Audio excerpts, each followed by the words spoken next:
পুরুলিয়াতে সভা চলাকালীন কিছু ইনফরমেশন আমার কাছে আসে যে কিছু ফর্ম 6 আলাদা করে সিইওর অফিসে জমা দেওয়া হচ্ছে এবং আমাদের কিছু শুভানুদ্দায়িত রয়েছে যারা বাংলাকে ভালোবাসে, এখানেই কাজ করে তারা ভিডিও করে ছবি তুলে আমাকে পাঠায়, আমি টুইটও করেছি এবং সেগুলো পেটি ধরে ধরে দোতলায় স্টোর করে রাখা রয়েছে। আমরা সেই ফর্ম 6 যেখানে পেটি করে রাখা রয়েছে তার ভিডিও তুলে আমি টুইটারে দিয়েছি, আমার এক্স হ্যান্ডেলে দিয়েছি এবং নির্বাচন কমিশনের ভিডিও তুলে 50টার বেশি ফর্ম 6 কেউ সাবমিট করতে পারে না। আমাদের কাছে সুনির্দিষ্ট তথ্য রয়েছে যে আজকে সকাল 11টা থেকে আমরা ধরুন 6টায় এসেছি, এই 6-7 ঘন্টায় প্রায় 30,000 ফর্ম 6 অবৈধভাবে যারা বাংলার ভোটার নয়, যাদের বিহার ইউপির ভোটার লিস্টে নাম রয়েছে, বিভিন্ন বিধানসভায় বিশেষ করে ফেজ 2 বিধানসভায় যেখানে ভোট রয়েছে শহর এলাকায়, যেমন নোয়াপাড়ায় আমার কাছে খবর রয়েছে যে 650-700 ফর্ম 6 জমা পড়েছে, ব্যারাকপুরে জমা পড়েছে, এদিকে পূর্ব মেদিনীপুরের এগরার ফর্ম 6 জমা পড়েছে, নর্থ কলকাতার 3টে বিধানসভা কেন্দ্রে জোড়াসাঁকো, শ্যামপুকুর, চৌরঙ্গি ফর্ম 6 জমা পড়েছে এবং সব মিলিয়ে প্রায় 30,000 ফর্ম 6 জমা পড়েছে। নির্বাচন কমিশনের যে নিয়ম রয়েছে সেই নিয়ম অনুযায়ী যদি 30,000 ফর্ম 6 জমা পড়ে তাহলে কমপক্ষে 1500 লোককে, 1500 না, প্রায় 600 জনকে 600 দিনে এই অফিসে উপস্থিত হয়ে জমা দিতে হবে।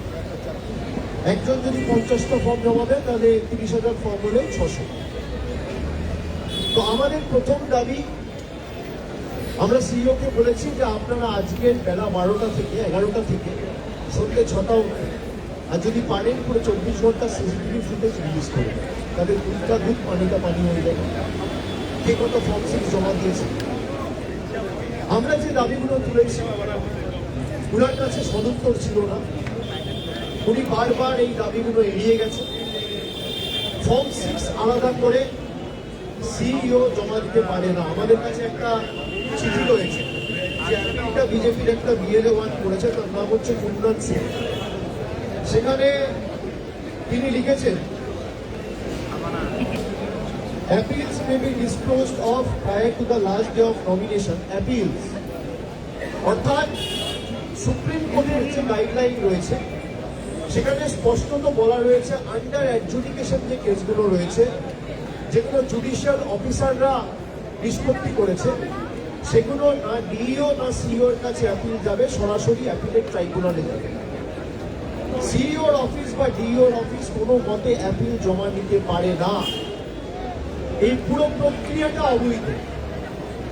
একই জিনিস দিল্লিতে হয়েছে, মহারাষ্ট্রতে হয়েছে, হরিয়ানাতে হয়েছে।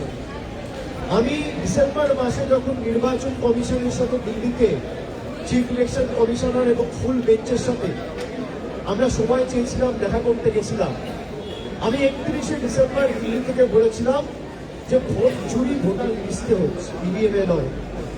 তার কারণ ইভিএম যখন যারা নির্বাচন করায় ফার্স্ট লেভেল চেকিং থেকে ইভিএম র্যান্ডামাইজেশন মক পোলিং 3 বার ইভিএম চেক করার সুযোগ আপনি পাবেন।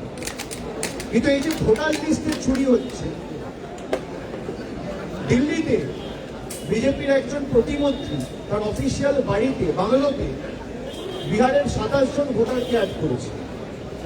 এখানে যদি আপনি নির্বাচন অবৈধভাবে বাংলার পুরো ডেমোগ্রাফি চেঞ্জ করে দিতে চাইছে, দেশের নির্বাচন কমিশন এবং অমিত শাহ।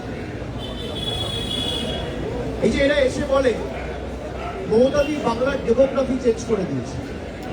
আজকে 6 মাস ধরে এসআইআর এ কাজ হয়েছে, কজন বাংলাদেশিকে এরা ডিটেক্ট করেছে বা কজন রোহিঙ্গার নাম বাংলার ভোটার লিস্টে ছিল, একটা সদুত্তর সিইওর অফিসও দিতে পারেনি, আর জ্ঞানেশ কুমার নির্বাচন কমিশনও দিতে পারেনি, দিল্লির কোনো নেতারা দিতে পারেনি, বিজেপির কোনো নেতারা দিতে পারেনি।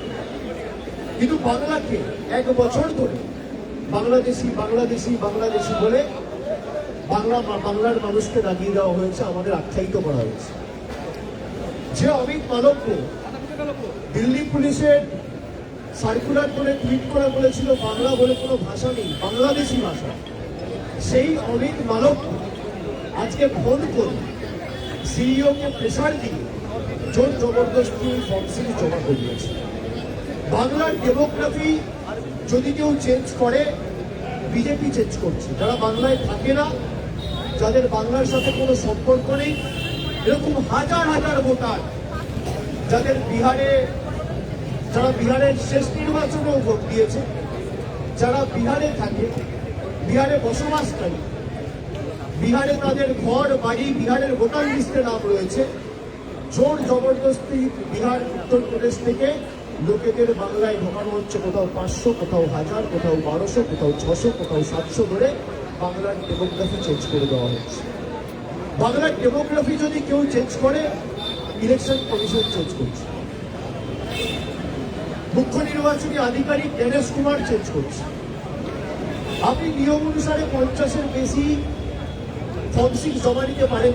আজ থেকে 2 মাস আগে আপনাদের নিশ্চয়ই মনে থাকবে, বাঁকুড়া কালডাংরায় একটা গাড়ি ফর্ম 7 বোঝাই করে প্রায় 7000 ফর্ম 7, যাদের নামে ফর্ম 7 ভরা হয়েছিল তারা জানেই না। এ নিয়ে বিজেপির 3-4 জন অ্যারেস্ট হয়েছিল। যাদের নামে ভুলবশত তাদেরকে না জানিয়ে তাদের অন্ধকারে রেখে তাদের নাম ডিলিট করে দেওয়ার যে চক্রান্ত হয়েছিল, যাদের নামে ফর্ম 7 ভরা হয়েছিল তারা জানেই না, তাদের সই সাবুন স্বাক্ষর জাল করে ফর্ম 7 ভরা হয়েছিল এবং গাড়ি বোঝাই ফর্ম 7 ধরা পড়েছিল কালডাংরাতে জানুয়ারি মাসে। আপনাদের সকলের মনে থাকে। পরবর্তীকালে বিজেপি সেই চক্রান্ত ভেস্তে যাওয়ার পরে আবার ফর্ম 7 জমা করার সময়সীমা 4 দিন বাড়িয়ে দেয় নির্বাচন কমিশন, যাতে বিজেপির সুবিধা করে দিতে পারে। এখনো পর্যন্ত বাংলায় 15 তারিখ নির্বাচন ঘোষণা হয়েছে, আজকে প্রায় 2 সপ্তাহ হয়েছে। 2 সপ্তাহের মধ্যে তামিলনাড়ুতে নির্বাচন হচ্ছে, আসামে নির্বাচন হচ্ছে, কেরলে নির্বাচন হচ্ছে, একাধিক রাজ্যে যখন নির্বাচন হয়, যখন বিহারে নির্বাচন হয়েছে 3 মাস আগে, যখন ইউপিতে নির্বাচন হয়েছে, কত অফিসার চেঞ্জ করা হয়? খালি chief secretary, home secretary, CP নয়, 395 জন অফিসার বাংলায় চেঞ্জ করেছে গত 10 দিনে নির্বাচন commission. 395 officers have been changed. বাংলাকে যেভাবে আলাদা করে প্রতিনিয়ত হেনস্থা করা হচ্ছে, বাংলার সাথে বৈমাতৃসুলভ আচরণ করা হচ্ছে, বাংলাকে যদি বাংলাদেশ কেউ বা বাংলাদেশের চোখে কেউ দেখে, দেশের কেন্দ্রের সরকার দেখছে, নরেন্দ্র মোদী, অমিত শাহ দেখছে। গোস্পল ভায়োলেন্সের কথা যারা বলে, ত্রিপুরায় বিরোধী প্রার্থীরা ভোট দিতে পারে, মানুষ তো ছেড়ে দিন। সেই ত্রিপুরায় যখন নির্বাচন হয়েছে, কত অফিসার চেঞ্জ হয়েছে? অফিসার চেঞ্জ করে নির্বাচন হয় না। যখন তারা দেখছে সবকিছু করেও কিছু হচ্ছে না, তখন হয় দুটো জিনিস কাজ করবে, হয় নতুন ভোটারদের অ্যাড করো, নইলে এক্সিস্টিং যারা বাংলার ভোটার আছে ডিলিট করো। ইতিমধ্যেই আপনারা দেখেছেন বাংলা থেকে প্রায় প্রথম ধাপে 7 লাখ, পরবর্তীকালে 5.5-6 লাখ। এখন আন্ডার অ্যাডজুডিকেশনের যে লিস্ট, 4টে লিস্ট বেরিয়েছে, তাতে প্রায় 14 লক্ষ ভোটারের নাম বাদ গেছে, যদিও তাদের সুযোগ রয়েছে অ্যাপিলেট ট্রাইব্যুনালে অ্যাপিল করা। কিন্তু এখনো পর্যন্ত অ্যাপিলেট ট্রাইব্যুনালই কনস্টিটিউট করা হয়নি। আগামী পরশুদিন সুপ্রিম কোর্টে মামলা আছে, আমরা এটা লিগালি তুলব। কিন্তু বিজেপির তরফ থেকে এই যে চিঠি কুন্দন সিং এবং যে ছবিগুলো আমি আমার এক্স হ্যান্ডেলে দিয়েছি আপনারা দেখতে পাবেন, এরা নিজেরা এসে ফর্ম 6 বস্তায় করে ব্যাগে করে সিইও অফিসে জমা দিয়ে গেছে। কালকে বিজেপির এক এমপি সিইও কে ফোন করেছে, আমার কাছে তথ্য রয়েছে, তার ভিত্তিতে আমি বলছি। সিইওর সাথে তার বচসাও হয়েছে ফর্ম 6 জমা নিয়ে। পরবর্তীকালে দিল্লির নেতাদের দিয়ে ফোন করিয়ে অমিত মালব্য নিজে ফোন করে জোর জবরদস্তি এখানে ফর্ম 6 জমা করিয়েছে। ফর্ম 6 মানে নিউ ভোটার। ফর্ম 6 যদি নিউ ভোটার হয় তাহলে অ্যানেক্সার 4 জমা দিতে হবে। অ্যানেক্সার 4 জমা দেয় কিন্তু মানে নিউ ভোটার নয়। তার মানে হয় এদের কোথাও না কোথাও ভোটার লিস্টে নাম রয়েছে, আইনত ফর্ম 8 ফিল করার কথা, কিন্তু ফর্ম 8 ফিল করেন। নির্বাচন কমিশনটা এদের বাপের সম্পত্তি, গণেশ কুমার এদের কৃতদাস, এদের কল্পি বাহক। যা বলবে দিল্লির প্রভুরা, নরেন্দ্র মোদী অমিত শাহ যা বলে দেবে তাই করবে। ফর্ম 6 ফিল আপ করে জোর জবরদস্তি বিহার ইউপির ভোটার অ্যাড করে তৃণমূল কংগ্রেসকে হারাতে হবে। কিছু নাম ডিলিট করো আর কিছু নাম অ্যাড করো। একই জিনিস মহারাষ্ট্রে হয়েছিল। মহারাষ্ট্রে নির্বাচন হয়েছিল লোকসভার মে মাসে, আর বিধানসভার নির্বাচন হয়েছিল অক্টোবর মাসে। June, July, August, September, October, 5 মাসে 40 লক্ষ ভোটার অ্যাড করেছে, যেটা 4 বছরে মহারাষ্ট্রে হয়নি, সেটা 4 মাসে হয়েছে। 40 লক্ষ ভোটার 4 থেকে 5 মাসে অ্যাড করেছে। দিল্লির ভোটার লিস্টে প্রায় 5 লক্ষ নতুন ভোটার অ্যাড করেছে।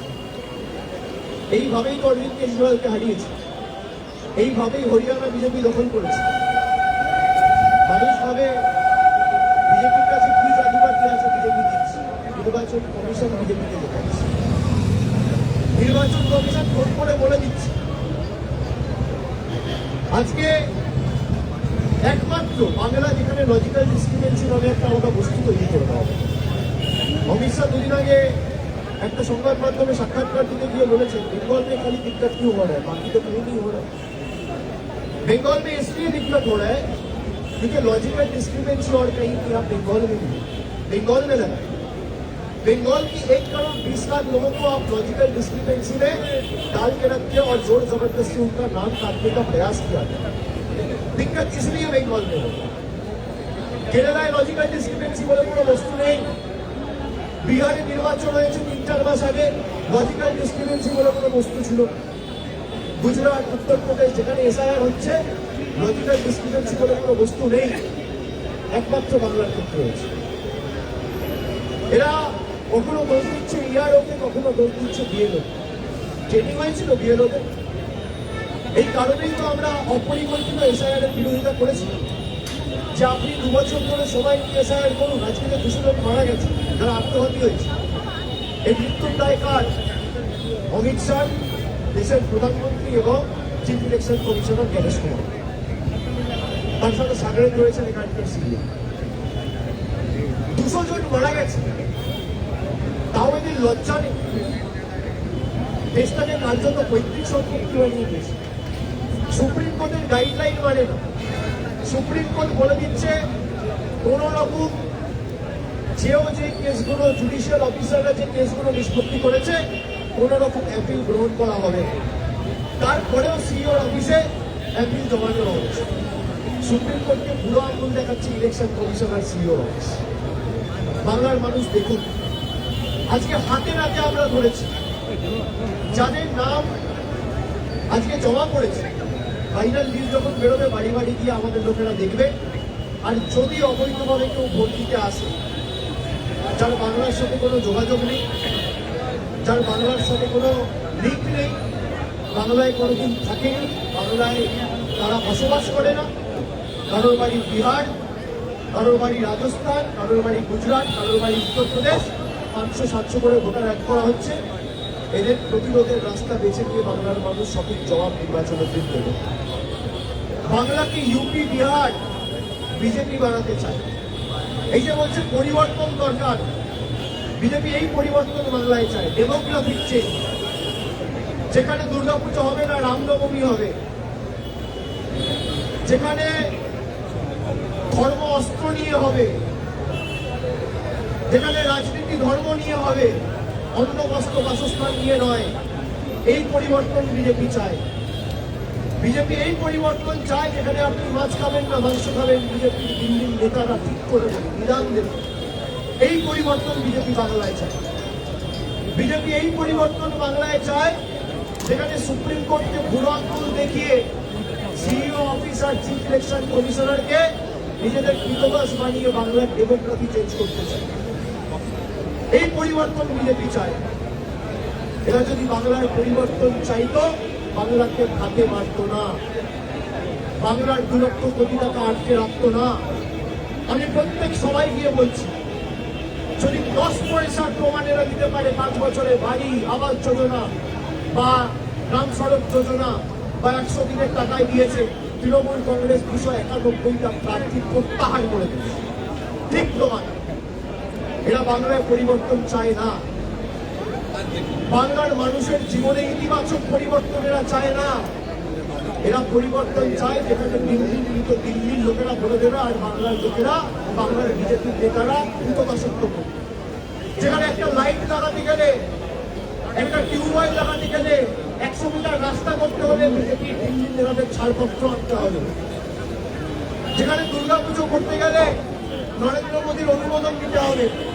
আমরা 7 দিন ধরে 10 দিন ধরে দুর্গাপুজো পালন করি, সেখানে 10 দিন ধরে রামনবমী পালন করবে, অস্ত্রের ঝঞ্ঝনানি করে রাস্তায় নেমে বাংলাকে অশান্ত করবে। এই পরিবর্তন বিজেপি চায়। এই কারণে বিজেপি করছে পরিবর্তন চায়। বিজেপি বাংলাকে বিহার বানাতে চায়, ইউপি বানাতে চায়, গুজরাট বানাতে চায়। আমার মাটি সইবে না, ইউপি বিহার হইবে না। বাংলা আর 4টে রাজ্য থেকে আলাদা। আমাদের নির্দিষ্ট কিছু দাবি রয়েছে, আমরা সেই দাবিগুলো এক এক করে বলেছি। তার মধ্যে আমাদের প্রধান দাবি যে আপনি, আপনার যদি লোকানোর কিছু না থাকে, আপনি সিসিটিভি ফুটেজ রিলিজ করুন। সংবাদ মাধ্যমের বন্ধুরা আমার সাথে একমত হবে। If I have nothing to hide, I can release the CCTV footage.